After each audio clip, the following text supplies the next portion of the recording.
Yeah, baby! The 5-star pick was a winner last week, lifting our record on such plays to a perfect 2-0 record this season. Backing the Jets was a bold call, especially considering they were 0-6 against the spread this year.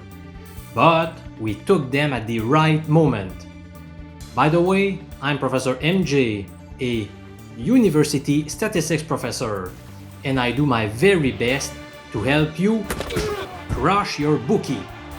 I've got 4 official picks for you this week, as well as 5 leans, which are unofficial picks. So let's get going. Alright, so my top pick this week goes to the Atlanta Falcons +2 at Carolina in the Thursday night game. The Panthers were supposed to be one of the worst NFL teams this season, but have surprised many by winning 3 of their first 5 games. They have now lost a couple of games in a row, and I would not be surprised if they go on a downward spiral. It is still uncertain if Christian McCaffrey will return to the lineup, but even if he does, it looks like his ankle is still not 100%. Left tackle Russell OKUNG is a long shot to be available, which would be a big blow to this offensive line.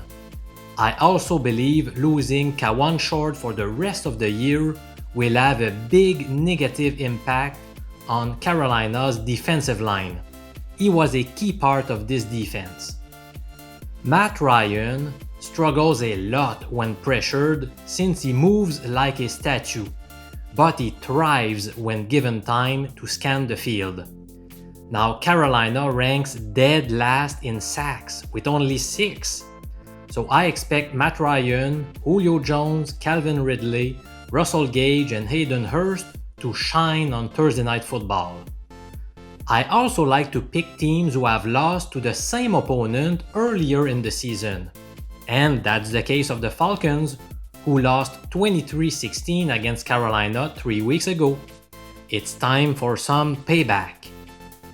Atlanta suffered another mind-boggling loss last week, and I really expect them to lash out on their division rivals this Thursday. I would not be surprised if they won the game by 10 points or more. My second pick comes with a 3-star rating. It goes to the Patriots +4 points at the Buffalo Bills. After a hot start to the 2020 season, the Bills have cooled off in a big way.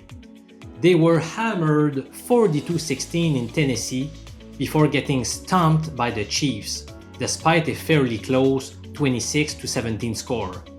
And last week's win over the Jets was not convincing either. What I like the most about this prediction is how well the Patriots match up against Buffalo. Okay, let me explain.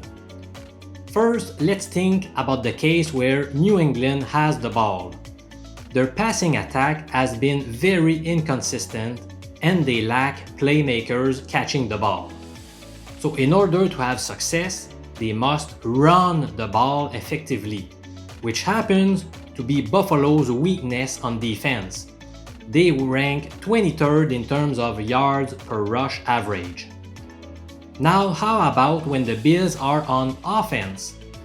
Buffalo has the 6th most passing yards per game this year versus 29th in rushing yards per game. And guess what is New England's strength on defense? That's right, their pass defense, with Stephon Gilmore and the 2 McCourties leading the way. So without hesitation, I'm going with New England to keep this game close. Let's move on with my third pick, which goes to the New Orleans Saints laying 4 points at the Chicago Bears. In today's NFL, it's hard to win if you cannot throw the ball effectively, unless you are exceptionally good at running the ball, like the Baltimore Ravens. Clearly, the Bears have a bad passing attack, with Nick Foles posting 6 TD passes versus 6 interceptions in 5 games. And their running game is just as bad. The team ranks dead last in rushing yards per game. Relying on a stifling defense was a good recipe 20 or 30 years ago. It does not work as well in the modern NFL. And even then, the Bears' defense is good but not a dominant force either, as seen last week against the Rams. Here are some interesting trends. Are you worried about how the Saints will perform on grass this weekend? They are 6-1 against the spread in their last 7 games on grass. Also, New Orleans is 5-1 against the spread in their last 6 matchups as road favorites. Also notice that the Bears are playing on a shorter week due to playing the Monday Nighter, a game in which they traveled all the way to Los Angeles. The fourth pick has just a 1-star rating. It goes to the Jets plus 19.5 points at the Chiefs. No need to discuss the mismatch on paper. We all know how much better the Chiefs are compared to the lowly Jets. I'm going with the Jets for a couple of reasons. Since the AFL-NFL merger, 13 teams have been favored by 20 points or more. Those teams have gone 13-0 straight up, but just 3-10 against the spread. Technically, New York is not a 20-point underdog, but the line opened at 21.5. I'll also mention the same stat as last week for those of you who didn't see my video where I picked the Jets against the Bills. Since 1985, 6 teams have started the season with 6 straight losses, both straight up and against the spread, which is the case of the Jets. How did these teams fare in the remainder of their season? They went 34-24 against the spread. Personally, I am holding off before placing a bet on New York. I am waiting to obtain the injury status of wide receivers Jamison Crowder and BRESHAD PERRIMAN. If both are out, I need a point spread of at least 21 to bet the Jets. Now hopefully at least one of them suits up this Sunday. The Jets also have 4 offensive linemen who are listed as questionable. So in other words, depending on who plays and how the point spread changes, I'll make a decision once I have more information. Alright, now for entertainment purposes only, here are some unofficial picks. First, I'm leaning towards the Bengals plus 6 against the Titans. Cincinnati's 5 losses were by 3, 3, 4, 5, and 24-point margins, so they kept all games close except against the Ravens. I'm also leaning towards the 49ers plus 3 at the Seahawks. A tight divisional matchup, and also Seattle's defense is horrendous. I'm also leaning towards the Steelers plus 4 at the Ravens, although I don't like the fact that Baltimore is coming off its bye week.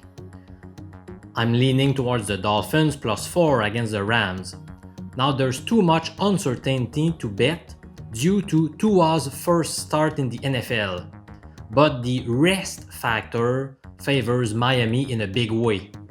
They are coming off their bye week and have been at home 3 consecutive weeks, while the Rams played last Monday night and are now traveling all the way across the country. And I'm finally leaning towards over 48.5 points in the Jets vs Chiefs game. Would you like to receive 4D picks over the next 10 days directly in your mailbox? Those plays are bets that I am personally making, and they range across many sports. If you're interested, simply watch the next video where I will give you more details. Click the link showing on your screen or the link provided below this video. See you soon, buddy!